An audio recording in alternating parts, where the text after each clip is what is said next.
அல்லாஹ்வுடைய நல்லடியார்களே, வீட்டுக்கு போய் குழந்தைகளுக்கு படித்து கொடுங்கள். மாடி வீடு கட்டுவதல்ல இந்த துனியாவுடைய வெற்றி, பெரிய வாகனங்கள் எடுப்பதல்ல இந்த துனியாவுடைய வெற்றி.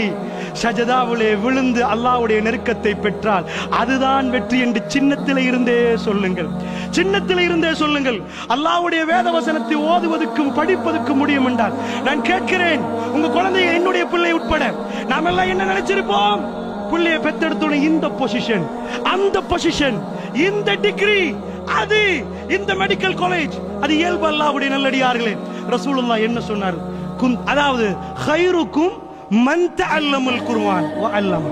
உங்களில் சிறந்தவர் யார் தெரியுமா? குர்ஆனை படித்து பிறருக்கு படித்து கொடுப்பவர். எத்தனை பேர் உங்க பிள்ளை குர்ஆனை படிச்சு கொடுக்கணும் என்று பிறந்த உடனே நினைச்சு பார்த்தீங்க? அல்லாஹ்வுடைய நல்லடியார்களே, துனியா எங்களை கவர்ந்து விட்டது. ரசூலுல்லாஹ் ஒரு நாள் வேகமா வந்தார். ஜலச ரசூலுல்லாஹி ஸல்லல்லாஹு அலைஹி வஸல்லம் அலல் மிம்பர், மிம்பர்ல ரசூலுல்லாஹ் உட்கார்ந்தார்கள்.